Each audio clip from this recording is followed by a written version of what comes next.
성경 말씀 보겠습니다. 요한복음 21장 15절부터 17절까지의 말씀을 교독하는데, 첫 번째는 15절은 제가 읽고 16절은 여러분들이 읽고 17절은 다 같이 읽도록 그렇게 하겠습니다. 저희가 조밥 먹은 후에 예수께서 시몬 베드로에게 이르시되, 요한의 아들 시몬아, 내가 이 사람들보다 나를 더 사랑하느냐 하시니, 가로되 주여 그러하이다. 내가 주를 사랑하는 줄 주께서 아시나이다. 가라사대 내 어린 양을 먹이라 하시고,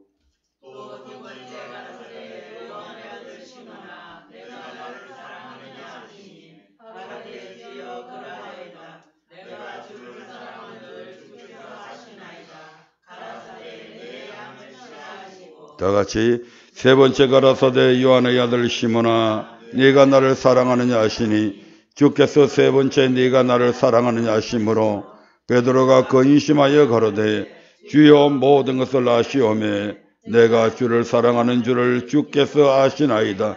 예수께서 가라사대 내 양을 먹이라. 아멘. 오늘 우리에게 주신 본문의 말씀을 통해서 지난주에 이어서 사명을 감당하는 교회라고 하는 주제로 함께 은혜 나누기를 원합니다. 사명을 감당하는 교회, 주님으로부터 천국 복음을 전하는 사명을 받은 제자들이 주님께서 막상 십자가에 달려 죽으시고 난 이후에 그들이 실망과 좌절 속에서 디베라 바닷가로 고기 잡으러 떠나게 됩니다. 사람을 낚는 어부가 되는 것이 그들의 사명이었음에도 불구하고 그들은 다시 그 사명을 잊어버리고 고기를 잡는 어부로 변질되어 버린 것이죠. 그러한 주님께서는 그러한 저들을 그대로 버려두지 아니하시고 새벽 미명에 그들을 찾아오셔서 그들에게 따뜻한 조반을 먹이시며 식사를 마친 후에 제자들에게, 특히 제자들의 수제자라고 했던 그 베드로에게 네가 이 사람들보다 나를 더 사랑하냐고 물으시고, 사랑한다는 그의 고백을 들은 주님께서 내 어린 양을 먹이라고 말씀하십니다. 어린 양, 갓난 아이들, 그들에게는 다른 것을 어떤 섞어서 주면 절대로 안 됩니다. 하나님의 백성들, 어린 백성들, 하나님의 백성들은 하나님의 말씀 외에 다른 것들을 먹이면 반드시 탈이 납니다. 그래서 우리 목회자들은 성도들에게 말씀을 먹일 때에 베드로전서 2장 2절에 있는 말씀처럼 순전하고 신령한 젖을 먹이라. 즉 섞이지 아니한 하나님의 말씀만 먹여야 됩니다. 그런데 많은 분들이 말씀을 전할 때에 하나님의 말씀에다가 자신들의 생각을 집어넣고 학자들의 생각을 집어넣고 자신들의 수많은 경험들을 거기에 집어넣어서 자기들 딴에는 하나님의 말씀을 더 이해하기 쉽게 성도들한테 전한다고 하지만 사실은 잘못된 것들을 잡동사니를 집어넣어서 오히려 하나님의 말씀을 더 혼탁하게 만들어버린 것이 오늘날의 현실들입니다. 그래서 많은 사람들이 신앙생활을 하면서 목사님의 말씀을, 설교를 들으면서 믿음이 점점 자라나야 되는데 오히려 믿음이 점점 퇴보하게 되고 영혼이 건강해야 되는데 오히려 병들어가는 그런 모습들을 우리는 너무나 많이 볼 수가 있습니다.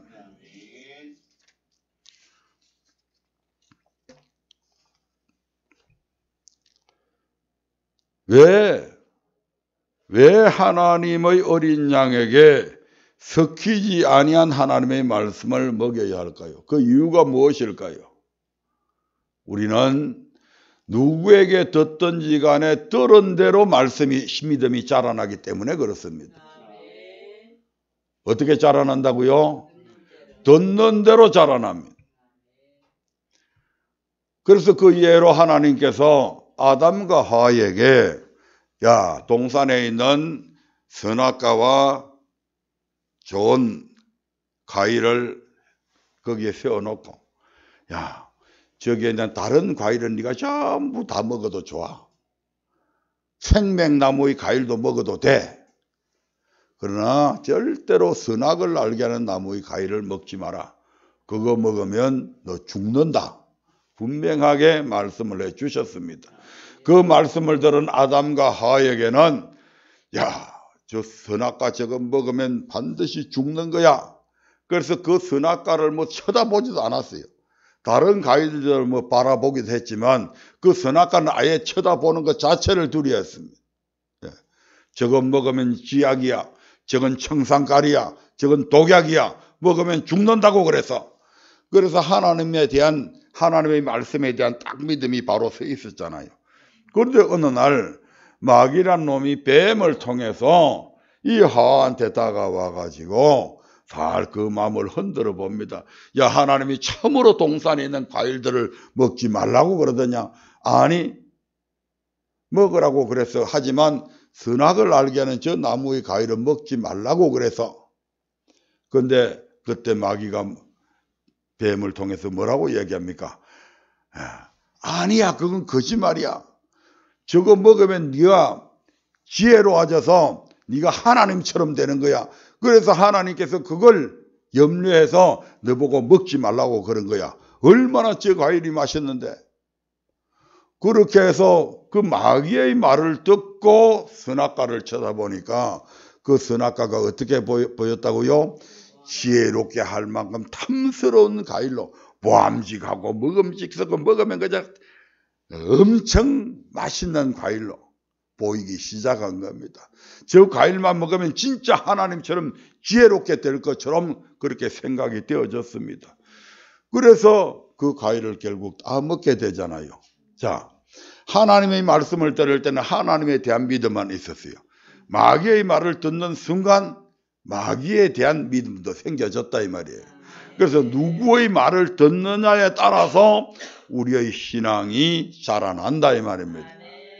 성경의 말씀대로 그대로 들으면 하나님에 대한 사랑이 생겨나고 하나님에 대한 믿음만 생겨지는데 성경의 말씀 외에 사람들이 가르쳐주는 그런 교리들을 계속 듣다가 보면 잘못된 교리들을 계속 듣다가 보면 이게 잘못된 믿음으로 자라나는 거예요.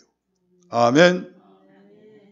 야, 그래서 요즘에는 꼭 주일날 교회 가서 예배 안 드리고 그저 금요일날, 토요일날, 주일날 저 설악산에 우리 계모임에서 또는 우리 어떤 단체에서 놀이 가기로 했는데 야, 어떡하냐? 그래서 목사님한테 가서 목사님 어떻게 하면 좋아요? 아, 금요일날 예배 드리고 가도 돼. 그래서 금요일날 가서 예배 드리고 다니는 사람들이 있습니다. 아멘. 누구의 말을 들었다고요? 하나님의 말씀이 아닌 사람의 말을 들었단 말이에요. 사람 말 들으니까 목사님이 성경에 있는 말씀을 안 가르쳐주고 사람의 말을 가르쳐주니까 그 말을 들으니까 거기에 대한 믿음이 생겨져 가지고 아하, 금요일날 가도 되는구나. 그래서 하나님께서 안식일을 지키라고 주일을 지키라고 함에도 불구하고 이제는 그걸 안 지켜도 전에 마음에 꺼리낌이 없어. 무슨 믿음이 생겼다고요? 사람에 대한 믿음이 생겨버렸다. 아멘. 이 같은 것들이 교회 안에 얼마나 많이 오늘날 들어와서 하나님의 말씀을 왜곡시키고 오염시켰는지 모른단 말이에요. 그래서 우리는 철저하게 뭐 만들어야 된다? 성경의 말씀만을 들어야 됩니다.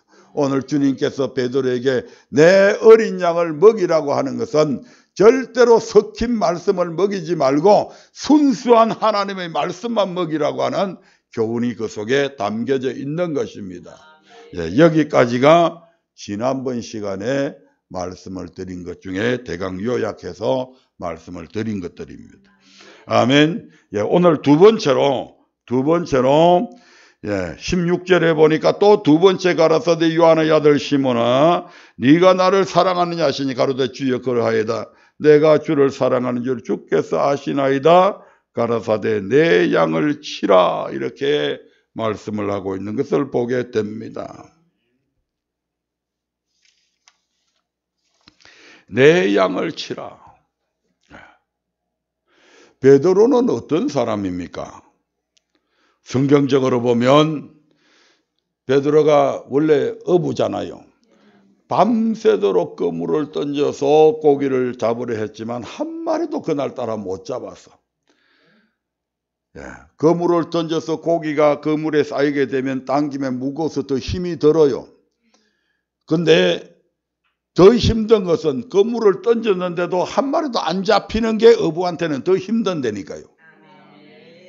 고기가 잡히면 그 힘든 것도 힘이 안 드는데 고기가 한 마리도 안 잡히면 힘이 드는 거예요. 그렇게 밤새도록 헛거물질을 하고 아침이 되니까 너무너무 지쳐버렸어. 허탈한 마음으로 배를 대고 그물을 깃고 있는 그 순간에 그게 바로 주님께서 나타나십니다. 그리고 야, 네 배 좀 빌려줄 수 있겠냐? 지금 베드로는 너무너무 피곤합니다. 밤새도록 그물질을 했는데 고기 한 마리도 못 잡았으니까 너무 피곤한 거예요. 그 예수님께 이제 배를 빌려주고 예수님이 거기서 설교를 하시고 말씀을 다 마치신 후에 야, 깊은 데 가서 그물을 던져라. 이렇게 이야기하는 거예요. 아니, 자기는 지금 어부고 이 지금 말씀을 가르치는 이분은 보니까 목수인데 전혀 고기하고는 상관이 없는 분인데 그런데 그분의 말씀을 듣다 보니까 베드로가 은혜를 받은 것 같아요. 그래서 뭐라고 이야기합니까? 주여 내가 밤새도록 그물질을 했지만 고기 한 마리도 못 잡았는데 당신의 말씀에 의지해서 내가 그물을 한번 내려보겠습니다. 그렇게 해서 지친 몸을 끌고 다시 노를 저어서 바다 깊은데 베드로는 그 바다에서 어릴 때부터 잔뼈가 굵은 사람이 돼서 어느 곳에 가면 수심이 제일 깊은 것까지도 알고 있습니다. 그래서 깊은 데 가서 그물을 내렸어. 딱 당기는데 이게 너무너무 무거운 거 잘 안 올라오는 거예요. 그래서 악지로 막 한참을 걸려서 그물을 당겼는데 고기가 너무너무 많이 든 겁니다. 도저히 자기 혼자 힘으로서는 다 들 수가 없어. 그래서 요한과 야고보를 다시 불러서 둘이서 함께 그 그물을 건져 올려서 두 배의 고기를 가득하게 싣게 된 겁니다.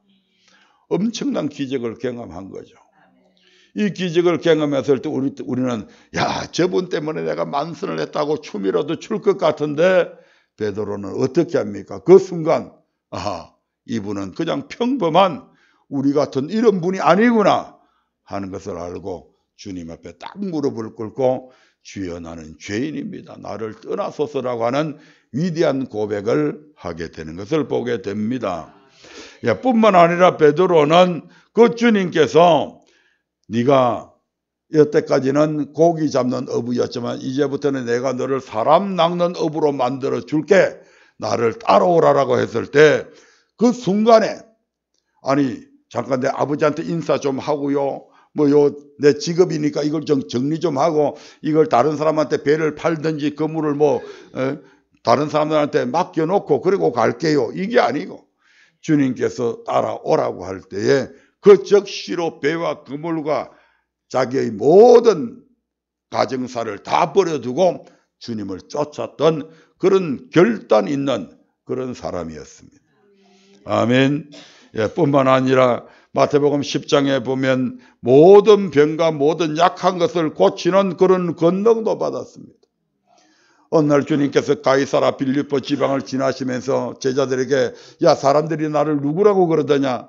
그러니까 들어는 엘리야, 들어는 선지자 중에 한 사람 이렇게 막 여론들이 그렇습니다.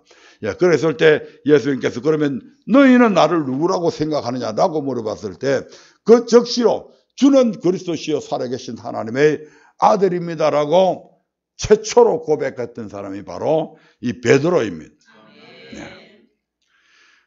그리고 어느 날 주님께서 말씀을 전하시다가 자기들 보고 먼저 저 건너편으로 가라고 그러시고 예수님은 여전히 이쪽 편에서 산에 기도하러 올라갔다가 새벽 미명에 제자들이 열심히 노를 젓는데 그날따라 바람이 세차게 불어서 그런지 배가 잘 안 나가고 그러는데 그때 뭔가 유령 같은 것이 바다 위에 또 걸어옵니다. 놀래가지고 있을 때 내니 걱정하지 마라 하는 주님의 음성을 듣고 주님이시면 나를 주님께로 오라 하소서. 그래서 주님께서 오라고 그러니까 그 출렁이는 바다 위에 그냥 주님만 믿고 그대로 발을 내디뎠던 사람이 바로 베드로입니다. 그래서 물 위를 걷게 되는 이 놀라운 경험을 한 사람이죠. 그리고 주님께서 말씀을 전하시는데 많은 사람들이 그 말씀이 너무 어렵다고 그러면서 예수님으로부터 떠나갈 때에 예수님께서 야 너희들도 가느냐라고 물어봤을 때 그때도 맨 처음 최초로 주여 영생의 말씀이 계시는데 내가 어디로 가겠습니까? 라고 고백했던 사람 또한 이 베드로입니다. 이러한 베드로의 삶의 모습을 볼 때 베드로가 얼마나 대단한 믿음을 갖고 있는 사람이었는가를 우리가 알 수가 있습니다. 그리고 예수님께서는 제자들에게 마지막으로 내가 이제 예루살렘에 올라가서 많은 사람들한테 잡혀가지고 고난을 받게 되고 그리고 십자가에 못 박혀 죽게 될 것이다 라고 했을 때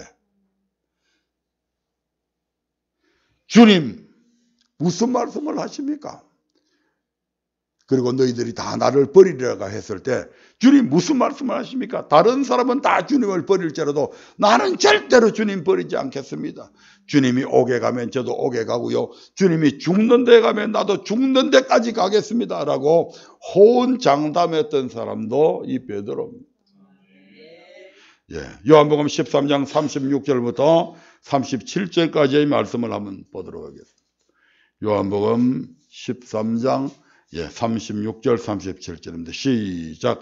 시몬 베드로가 가로되 주여 어디로 가시나이까?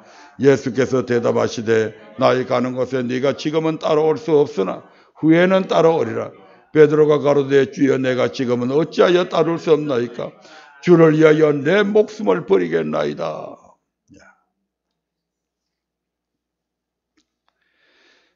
참으로 베드로에게는 대단한 믿음이 있었습니다.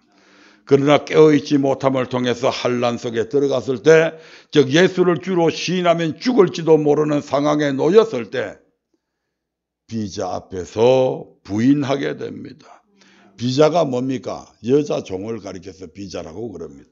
아멘. 그래서 예수님께서 이제 잡혀가지고 막 대제사장의 뜰에서 신문을 막 받고 이래 할 때에 베드로는 멀찌감치 서서 불을 쬐고 있는데 거기에 여자 종이 비자가 나타나가지고 당신 저분같이 저 사람과 같이 아까 있었던 것 같은데 하고 물으니까 난 전혀 저 사람 모른다고 무슨 소리 하냐고 이렇게 부인하게 되죠. 근데 그래서 이제 거기서 자리를 여기 있다가 들키겠다 싶어서 또 다른 불 쬐는 자리로 옮겼는데 거기 가서도 또 다른 비자가 이 사람 분명히 저 사람하고 같이 다니는 거 나 그 전에 본 것 같은데 그러니까 이번에는 맹세하며 부인했다고 그렇게 말씀합니다. 야 큰일 났다. 여기 있다가 또 들키겠다 싶어 다른 쪽에 하니까 그때는 여러 사람들이 이 사람 거기 저 동산에서 있던 사람하고 그 사람하고 딱 같은데 왜냐하면 베드로가 좀 특이한 행동을 했잖아요. 왜냐하면 그 예수님을 잡으러 온 그 사람들을 향해서 칼을 가지고 말고 이 귀를 잘라버렸잖아요. 그러니까 이제 사람들 눈에 좀 기억이 된단 말이에요. 그러니까 베드로가 거기서는 저주하며 명세하며 부인했다고 성경은 그렇게 말씀을 하고 있습니다. 베드로의 부인하는 장면을 다시 한 번 더 조명해 볼까요? 마태복음 26장 69절부터 74절의 말씀을 한번 보겠습니다. 같이 읽겠습니다. 베드로가 바깥들에 앉았더니 한 비자가 나와 가로되 너도 갈릴리 사람 예수와 함께 있었도다. 그날 베드로가 모든 사람 앞에서 부인하여 가로되 나는 내 말하는 것이 무엇인지 알지 못하겠노라 하며 앞문까지 나아가니 다른 비자가 저를 보고 거기 있는 사람들에게 말하되 이 사람은 나사렛 예수와 함께 있었도다 하며 베드로가 맹세하고 또 부인하여 가로되 내가 그 사람을 알지 못하노라 하더라. 조금 후에 곁에 섰던 사람들이 나와 베드로에게 이르되 너도 진실로 그 땅이라 내 말소리가 너를 표명한다. 그날 제가 저주하며 맹세하여 가로되 내가 그 사람을 알지 못하느냐 하니 딸기 곧 울더라. 이렇게 해서 이때 베드로의 심정이 여러분 어땠을 것 같아요? 밖에 나가서 닭이 딱 우는데 그 순간 주님께서 하신 말씀이 싹 생각나잖아요. 야, 오늘 밤 닭 울기 전에 네가 나를 3번 부인할 것이다. 그 말씀이 머리를 내리치는데 도저히 그 자리에 있을 수가 없어서 밖에 나가서 심히 통곡했다. 대성통곡을 합니다. 내가 어떤 사람인데, 내가 어떤 믿음을 가지고 있었던 사람인데 그 보잘것없는 계집종 앞에서 내가 주님을 모른다고, 그냥 모른다고 했습니까? 나중에는 저주하며 맹세했고, 그 다음에는 맹세하며 부인했고, 마지막으로는 저주하고 맹세하고 부인했다. 점점 주님을 부인하는 그 강도가 세지고 있습니다. 그런 자기 자신의 모습을 볼 때 한없는 자괴감 속에서 이거 죽을 수도 없고 부끄럽기도 하고 그래서 쥐구멍이라도 있으면 들어가 버리고 싶은 그런 심정이었을 것입니다. 그래서 시리에 차서 나 같은 것이 무슨 주의 종을 한답시고 내 같은 것이 무슨 사람을 낳는 어부가 된답시고 이렇게 시리에 차가 있다가 그런 와중에 이제 결국 디베라 바닷가로 나 고기나 잡으러 갈래 하고 가니까 다른 제자들도 6명이나 더 야, 우리도 가자 해가지고 7명의 제자들이 디베라 바닷가에서 고기를 잡으러 가게 됩니다. 그런 와중에 주님께서 하필이면 이 디베라 바닷가까지 찾아오셔서 하필이면 자기의 가장 아픈 곳을 찔러 물어보시게 됩니다. 네가 이 사람들보다 나를 더 사랑하느냐?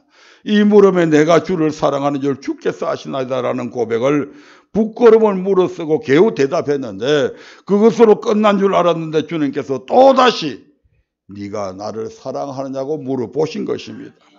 당황스럽기도 하였지만 이번에도 내가 주를 사랑하는 줄을 주께서 아시나이다라고 겨우 답했는데 이번에는 주님께서 내 양을 치라고 명령하십니다. 양을 친다. 어떻게 쳐야 될 것인가? 어떤 마음 자세로 양을 칠까? 쳐야 될까? 네. 이번 그 설교를 준비하면서 제가 이 부분에서 참 이게 말씀들이 생각이 나지 않아서 한참 고심을 해서 많이 고민한 부분들입니다. 내가 주님을 사랑한다고 고백했을 때 내 양을 치라. 어떻게 치란 말이냐? 거기에 대한 답이 안 나와 있잖아요. 지금 요 본문에서는. 아멘. 어떻게 쳐야 될까?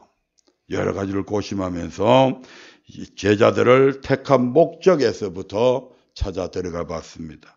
마태복음 9장 35절부터 38절에 보면 우리 주님께서는 이 땅에 오신 목적을 천국 복음을 전하기 위해서 오셨다고 말씀합니다. 그리고 10장 1절에 내려가면 그 천국 복음을 전하기 위해서 예수님께서 바리새인과 서기관 중에서 제자들을 택하지 아니하고 바로 예수님께서 베드로를 비롯한 그 당시에 많은 사람들이 천박하게 여기던 어부들과 그 다음에 세간에 앉아있는 세리들 이런 보잘것없는 사람들을 당신의 제자로 12명을 택하시게 됩니다. 그리고 그들에게 예수님께서 3년 동안 무엇을 가르칩니까?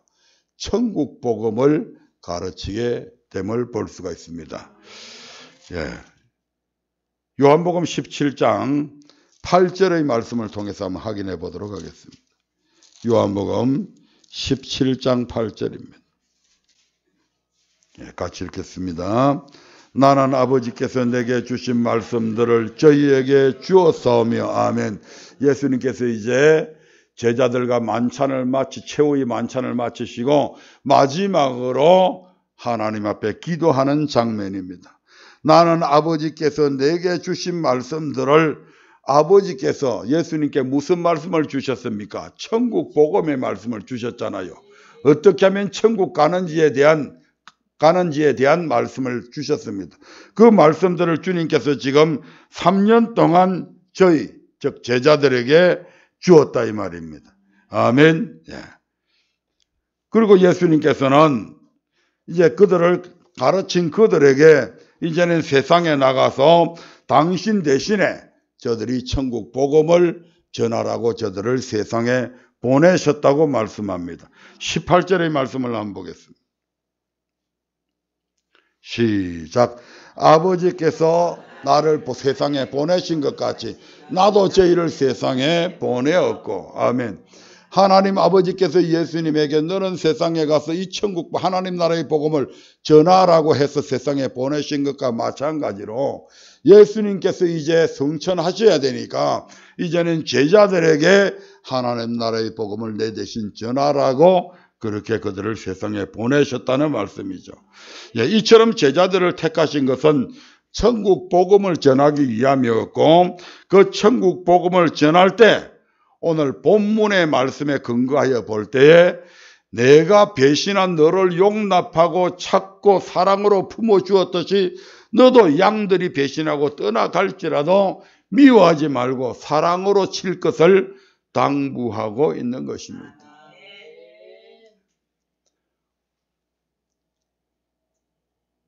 예수님을 모른다고 3번이나 부인을 했고 3년 동안이나 밤낮으로 수많은 기적들을 보여주었고 직접 또 경험한 사람들이잖아요. 아멘. 그런 그들이 주님을 배반하고 사람 낚는 어부의 그 사명을 벗어버리고 다시 옛 생활로 고기 잡는 어부로 변질되었을 때예요. 주님께서 그 배신한 저들을 오히려 찾아와 주시고 그들을 따뜻한 사랑으로 품어주시고 용납하시고 그들을 미워하지 않고 끝까지 오래 참으심으로 그들을 당신의 사명을 감당할 수 있는 자리로 다시 이끄시는 이 주님의 사랑으로 너희들도 그런 모습으로 양들을 치라고 지금 가르치고 있는 겁니다. 그래서 사도 요한은 그의 서신서에서 이렇게 말씀하고 있죠. 요한 1서 3장 16절의 말씀을 보겠습니다. 요한 1서 3장 16절입니다.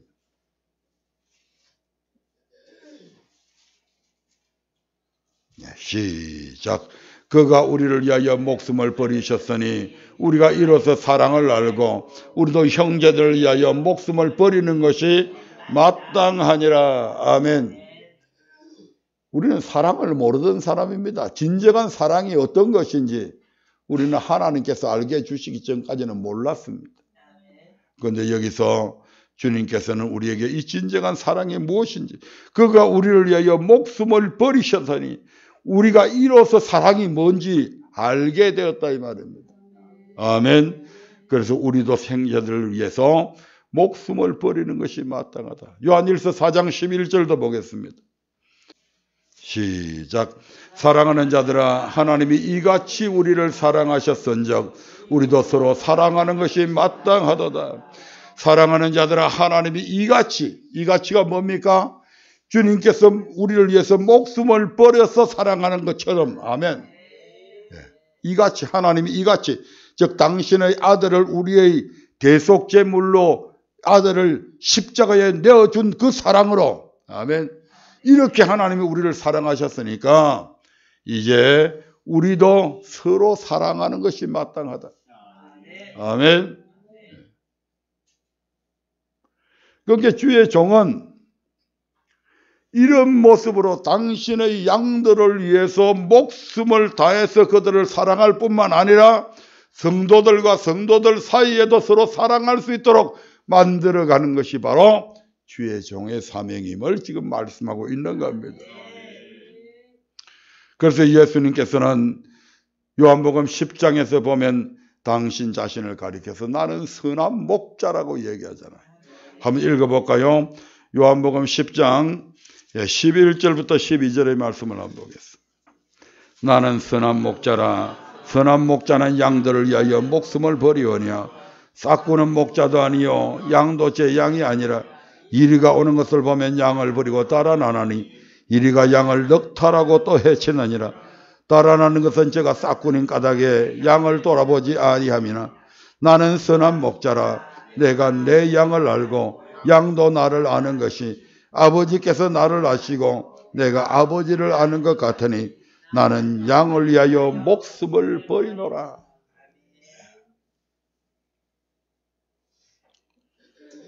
주의 종은 적어도 양을 칠 때 이런 자세로 쳐야 된다 이 말입니다.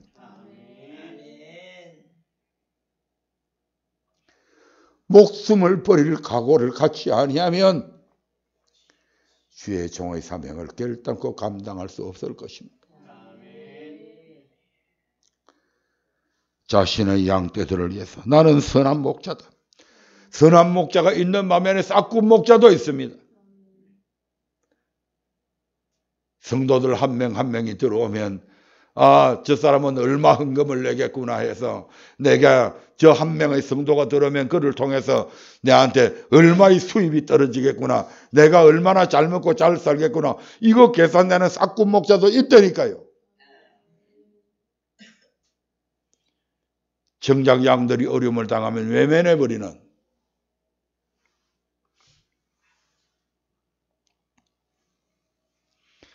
선한 목자는 어떤 사람이 선한 목자냐? 양들을 위해서 목숨을 버릴 줄 아는 그런 목자가 선한 목자다. 이 말씀을 읽으면서 얼마나 가슴이 찔리던지. 나는 과연 선한 목자였는가? 나는 과연 지금 선한 목자인가? 여태껏 그렇게 하지 못하면 앞으로는 적어도 선한 목자 앞으로라도 적어도 선한 목자로 살아가야 되지 않겠는가?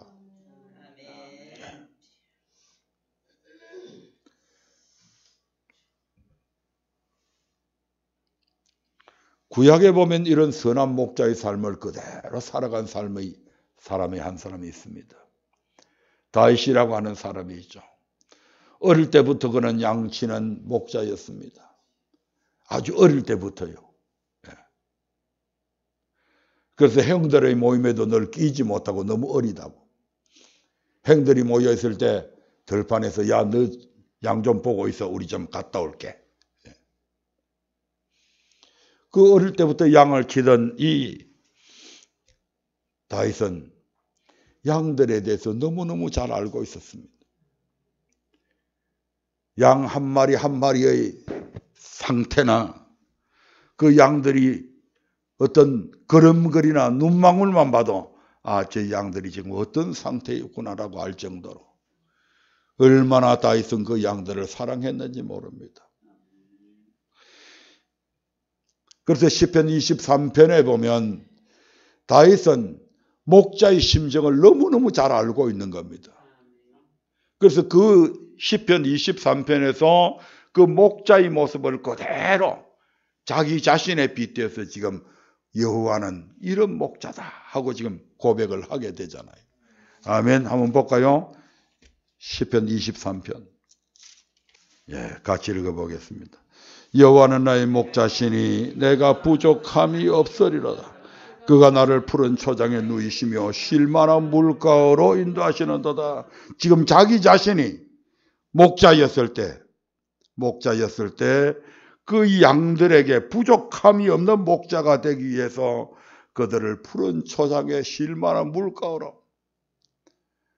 그래서 그 양들을 먹이고 있는 그 동안에 그는 또 다른 좋은 목초지가 없는지 늘 둘러보기도 하고 그런 양들이 먹는 그 푸른 초장에 혹시 독초나 없는지 그런 것들을 살피면서 잔잔한 그들이 목마를 때는 잔잔한 쉴만한 물가로 인도해서 그들을 물을 먹이고 잭이 됐던. 그러면서 다윗은 더 나아가 이제는 그들 양이 아닌 바로 자기 자신의 영혼을 소생시키시는 그런 목자 대신 영혼의 목자 대신 하나님까지 지금 발견하게 되는 겁니다. 내 영혼을 소생시키시고 자기 이름을 위하여 의의 길로 인도하시는도다. 의의 길이 뭡니까? 의가 뭡니까?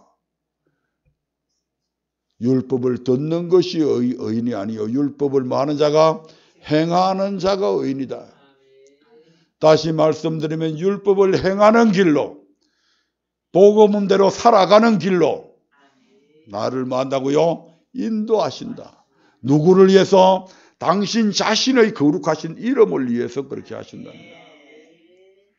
우리 하나님께서 당신의 거룩하신 이름을 위해서 다윗으로 하여금 곁길로 가지 아니하고 하나님의 말씀에 충실하게 순종하는 길로 인도해 가신다. 마치 내가 내 양떼들을 살찌우기 위해서 그렇게 인도했던 것처럼 우리 하나님께서 나를 그렇게 인도하신다. 내가 사망의 엄침한 골짜기로 다닐지라도 해를 두려워하지 않을 것은 주께서 나와 함께 하시기 때문에 그렇다. 자신이 양들을 칠 때 그 양들이 정말 위험한 곳으로 가게 되면 다윗은 위험한 곳으로 가는 그 양떼들을 그냥 버려두지 아니하고 어떻게 했다고요? 그곳으로 달려가서 위험에 처해져 있는 그 양떼들과 같이 위험을 겪고 있었던 겁니다. 그래서 지금 그것을 목자 대신 여호와께 비춰볼 때에 목자 대신 여호와께서 내가 사망의 엄침한 골짜기로 가게 된다 할지라도 여호와께서 나를 홀로 야, 내 죽든지 말든지 모르겠다 라고 팽개친 것이 아니라 하나님께서 바로 그와 함께 하심으로 그로 하여금 그 사망의 엄침한 골짜기에서도 그와 함께 하셔서 그를 건져내시는 여호와 목자. 그가 사울의 집요하게 자기를 추적하는 그 위험한 곳을 피해서 자신의 적국인 블레셋의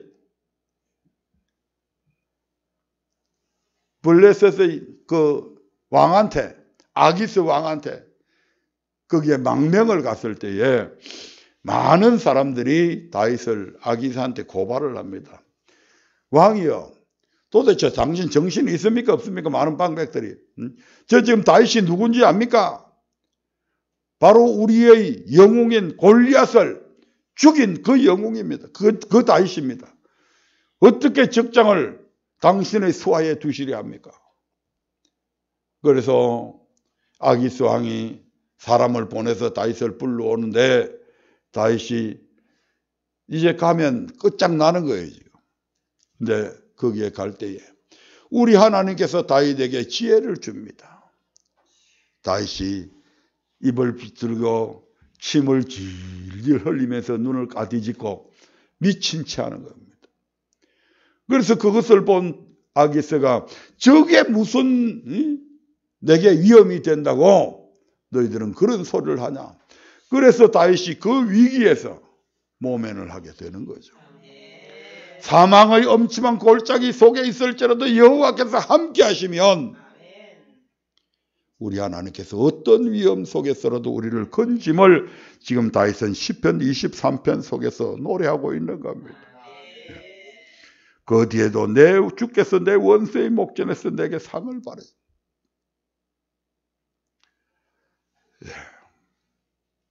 그런 다윗이 자신의 양떼를 지킬 때 어떻게 합니까? 자신의 목숨을 걸고 양떼를 지킵니다.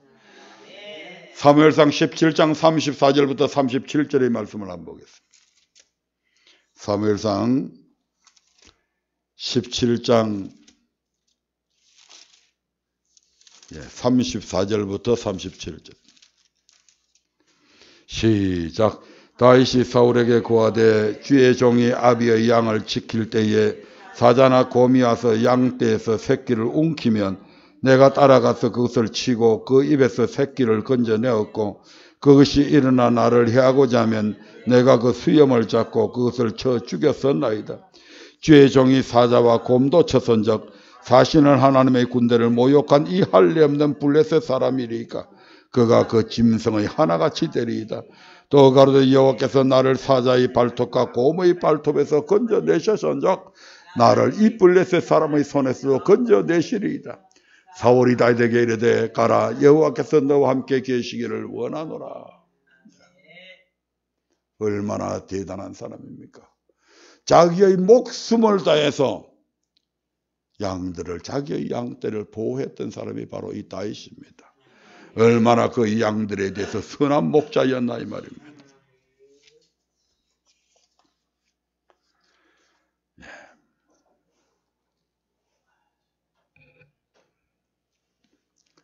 시간이 없어서 에스겔서 34장도 집에 가서 한번 읽어보시기 바랍니다.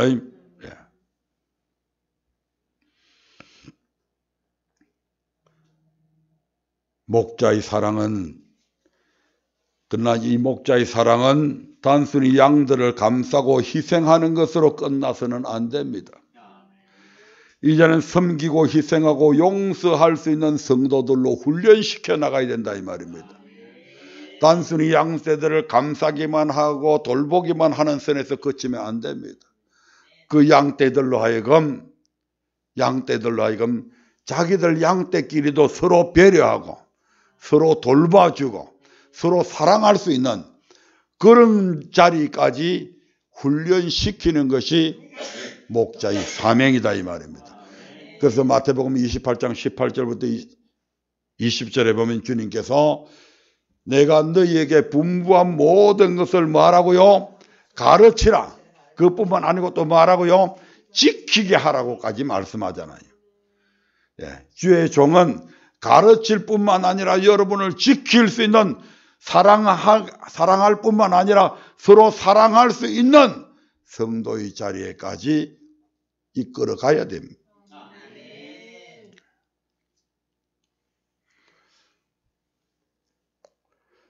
하나만 말씀드리고 마치겠습니다.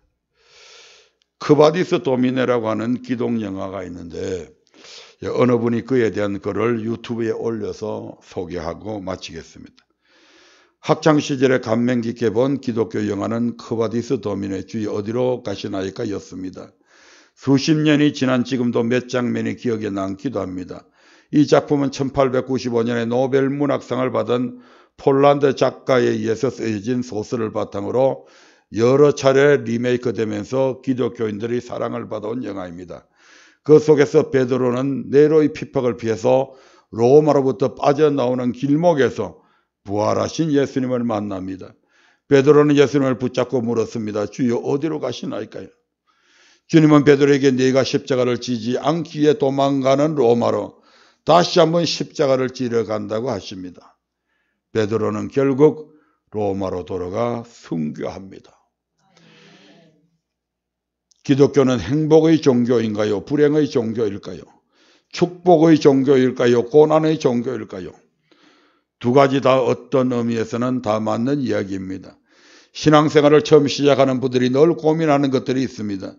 예수를 믿는다는 것이 참 부자유스럽고 고통스러운 것이라는 말입니다. 인간의 욕구는 자기가 믿는 종교를 통하여 해탈이나 행복 그리고 자아 실현을 목적으로 삼고자 합니다. 그래서 종교가 우리 인생을 행복하게 해준다고 믿는 것입니다. 바울 사도는 그리스 아테네를 방문하였을 때에 그 사람들을 향하여 이렇게 외쳤습니다. 여러분들은 참으로 종교성이 많습니다. 이 말이 어찌 그리스 사람들 뿐이겠습니까? 우리 모든 인간의 심성에는 종교가 있기 때문입니다. 그것은 하나님이 우리를 흙으로 만드셨지만 그 안에 영을 불어넣으셨기 때문이지요. 하지만 그러한 종교심을 가지고 신앙생활을 하다가는 기독교의 본질을 이해하지 못하고 변질되는 것은 시간 문제입니다. 우리가 믿는 믿음의 세계는 이 세상에서 행복하게 살기 위함이 아닙니다. 우리가 믿는 믿음의 세계는 이 세상에서 단순히 행복하게 살기 위함이 아닙니다. 이 땅에서 잘 먹고 잘 살고 고민을 해결하고 행복하게 살기 위함이 아닙니다. 참된 행복은 소유에서 나오는 것이 아니라 관계에서 나오기 때문입니다. 우리는 늘 베드로와 같습니다. 어려운 짐은 피하고 싶습니다. 시간이 들고 돈 들고 노력을 필요로 하는 것은 되도록 하고 싶어 하지 않습니다. 그러나 세상의 법칙도 노력 없이 피땀 흘리지 않고 성공을 보장하지 않는 것처럼 은혜로 공짜로 아무 대가도 없이 구원을 받았지만 구원받은 자로서 이 땅에서 산다는 것은 그리 녹록하지 않습니다. 말씀에 합당하게 살기 위하여 고난을 받을 수밖에 없습니다. 그런데 우리는 그 고난을 피하려고 합니다. 베드로처럼 핍박이 있는 로마에서 도망가고 싶습니다. 우리가 십자가를 지지 않으려 하면 주님은 다시 우리의 신 십자가를 지십니다. 우리가 피하면 주님은 다시 들어가십니다. 말씀대로 신앙생활 한다는 것은 어쩌면 고통스러운 일입니다. 내면의 육의 자유를 억압해야 하는 일이 빈번하기 때문입니다. 그러나 주님께 매임은 또 다른 행복입니다. 세상에 수많은 남자와 여자가 있어도 한 사람에게 종속된다는 것이 말할 수 없는 기쁨이 있기에 결혼을 택하는 것과 같을 것입니다. 주님께 속한다는 것은 자유를 억압당하는 것이 아니라 참된 행복을 누리는 것입니다. 크바디스 도미네, 주여 어디로 가시나이까? 다시 한번 그 영화를 보고 싶습니다. 순교시대의 사랑은 이렇게 목숨을 주고 받은 사랑이었습니다. 내게 그 사랑이 있는지요? 각자 자기 자신에게 내게 이 같은 사랑이 있을까? 즉 자신의 십자가를 질 수 있는 나는 그런 그리스도인인가? 자문해 보시기를 바랍니다. 말씀을 맺으려 합니다. 마태복음 24장 44절부터 46절에서 어떤 종이 충성되고 지혜 있는 종이라고 말씀하고 있습니까? 때를 따라 양식을 나누어 주는 종이 충성되고 지혜로운 종이요, 그런 종이 복이 있다고 말씀하고 있습니다. 때를 따라 주의 백성들에게 필요한 생명의 말씀을 나누어 주는 종, 사랑하는 자녀라고 해서 맨날 부모의 품 안에서 어르고 달래는 것으로 키울 것인가? 그게 정말 자식에 대한 사랑이냐 이 말입니다. 어떤 장관처럼 희대의 괴물과 같은 자식을 위해서 시험도 대신 쳐주고 온갖 부정한 방법으로 허위 증명서를 발급해서 대학에 들어가게 하고 부당한 방법으로 장학금을 받게 하고, 이런 아들, 딸들이 과연 자기 아버지로부터 무엇을 배우며 과연 올바른 사회인으로 성장할 수 있을까? 이것이 과연 자기 자식을 사랑하는 부모가 취할 행동인가 이 말입니다. 주맞을 준비할 수 있는 성도로 만드는 것이 진정으로 옳은 종이요, 그들을 사랑하는 진정한 종의 모습이 아니겠습니까? 언제까지 바르게 가르치면 행여 교회를 떠나지 않을까 염려해서 어르고 달래고 듣기 좋은 말만 하는 그런 종이 될 것인가? 그렇게 하는 것은 결국 누구를 위하는 것입니까? 바로 목사 자신을 위해서 하는 것이지 성도들을 위하는 것도 더더군다나 하나님을 위한 모습은 아니지 않습니까? 교회의 사명, 그리고 저와 여러분의 두 번째로 감당해야 될 사명은 내 양을 치라는 명령입니다. 어떻게요? 바로 사랑으로 섬기라는 얘기입니다. 사랑하는 마음으로 치라 이 말입니다. 사랑하는 마음으로 섬기라 이 말입니다. 주님께서 당신의 생명을 바쳐서 우리를 사랑했듯이 우리도 서로 사랑하라고 말씀하고 있습니다.